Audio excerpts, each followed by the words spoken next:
Hi అండి, welcome back to our channel Shalini's హర్విల్లు. ఇవాల్టి వీడియోలో పచ్చి మామిడికాయలతో పచ్చి పులుసు. సమ్మర్లో మనకు బాగా దొరికేది మామిడికాయలు కదా.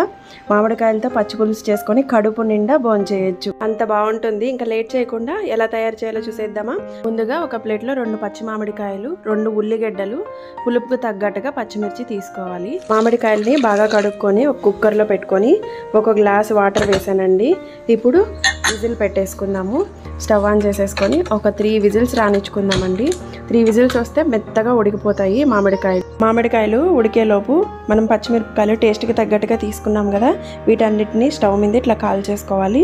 ఇట్లా కాల్చుకొని కూరలో కలుపుకోవడం వల్ల చాలా టేస్ట్ వస్తుంది. ఉడికిన మామిడికాయలకి పైన చెక్కు తీసేసుకొని ఇట్లా 1 గ్లాస్ వాటర్ వేసుకొని బాగా మెదుపుకోవాలండి. టెంకె నుంచి గుజ్జు సపరేట్ అయ్యేంత వరకు మెదుపుకుంటూ గుజ్జునంతా తీసేసుకోవాలి. మంచిగా మెదిపేసుకున్నాను, గుజ్జు అయితే సపరేట్ అయిపోయింది. ఇప్పుడు ఇందులో నుంచి టెంకెలు అయితే తీసేస్తున్నాను. ఫ్రెండ్స్, మన తెలుగు రాష్ట్రాల ప్రజలకి పచ్చి పులుసు అంటే చాలా ఇష్టం అండి. మనం ఎప్పుడూ చేసుకునే రకంగా కాకుండా ఇట్లా మామిడికాయతో చేసుకోవడం వల్ల చాలా టేస్టీగా ఉంటుంది అండ్ సింపుల్గా కూడా ప్రిపేర్ చేసేసుకోవచ్చు. ఈ గుజ్జుకు సరిపోయినంత ఉప్పు టేస్ట్కి తగ్గట్టుగా వేసుకోండి. పచ్చిమిర్చిని కాల్చి పెట్టుకున్నాం కదా, వాటిని మనం ఈ పులుపుకు తగ్గట్టుగా యాడ్ చేసుకోవాలండి. నేనైతే ఒక 10 పచ్చిమిర్చి కాల్చుకున్నాను. ఈ స్మోకింగ్ ఫ్లేవర్తో చాలా టేస్టీగా ఉంటుందండి పచ్చిమిర్చి కాల్చుకోవడం వల్ల. పచ్చిమిర్చి అన్నిటినీ యాడ్ చేసేసాం కదా, ఈ స్పైసీనెస్ ఈ పులుసులోకి వచ్చేటట్లుగా బాగా మెదుపుకోవాలండి. అల్లం వెల్లుల్లి పేస్ట్ ఫ్రెష్గా నూరుకునింది అయితే మంచి టేస్ట్ వస్తుందండి.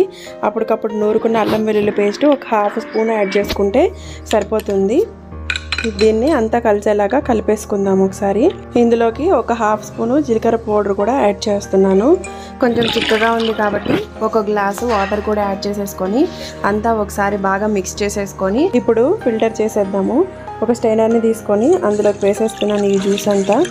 ఇదంతా దిగిపోతుందంటే ఒక స్పూన్ తీసుకొని కలిపితే కనుక మొత్తం నీట్గా కిందకు వచ్చేస్తుంది. ఆ పచ్చిమిర్చిలో ఉండే ఫ్లేవర్ని కూడా కొంచెం అదిమి చేయడం వల్ల మంచిగా కిందకు వచ్చేస్తుంది. జ్యూస్ అంతా దిగిపోయింది. ఇప్పుడు మనం పిప్పిని పడేద్దామండి. ఇందులోకి మనం సన్నగా చాప్ చేసి పెట్టుకున్నాం కదా 2 ఉల్లిగడ్డల్ని, వాటిని కూడా యాడ్ చేసేస్తున్నాను. ఫైనల్గా పోపు పెట్టేసుకుందాం. సమ్మర్లో బాగా దొరికే మామిడికాయలతో మనం పచ్చి పులుసు చాలా ఈజీగా, టేస్టీగా, క్విక్గా ప్రిపేర్ చేసేసుకోవచ్చు. స్టవ్ ఆన్ చేసుకొని ఒక చిన్న ఫ్రై పాన్ పెట్టుకొని ఇందులో ఒక 2 స్పూన్స్ ఆయిల్ వేస్తున్నానండి. ఆయిల్ కొంచెం వేడవగానే మనం పోపు వేసేసుకుందాము. ఇప్పుడు పోపు కోసంగా ఒక 1/2 స్పూన్ ఆవాలు, ఒక 1/2 స్పూన్ జీలకర్ర, ఒక 1/2 స్పూన్ మినప్పప్పు, ఒక 2 ఎండుమిర్చిని చిన్నగా ముక్కలుగా కట్ చేసేసుకుంటున్నాను.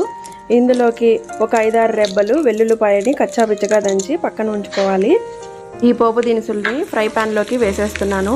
ఇది కొంచెం కాగాక మనం వెల్లుల్లిపాయని పక్కన దంచి ఉంచుకున్నాము కదా, దాన్ని కూడా యాడ్ చేసేస్తున్నాను. ఈ వెల్లుల్లిపాయ పచ్చివాసన పోయేదాకా వేపుకోవాలండి. ఇందులోకి 2 రెబ్బల కరివేపాకుని యాడ్ చేస్తున్నాను. ఇంగువ అండి, మనకి ఇష్టం ఉంటే ఇంగువ కూడా యాడ్ చేసుకోవచ్చు. పోపు అయితే రెడీ అయిపోయింది. ఇప్పుడు ఇది పచ్చి పులుసులో యాడ్ చేసేస్తున్నాను. ఇంతేనా ఫ్రెండ్స్, ఎంతో టేస్టీగా ఉండి తెలంగాణ స్టైల్ మామిడికాయ పచ్చి పులుసు రెడీ అయిపోయిందండి. ఈ వీడియో కనుక నచ్చినట్లయితే లైక్ చేయండి, షేర్ చేయండి, సబ్స్క్రైబ్ చేయండి ఫ్రెండ్స్.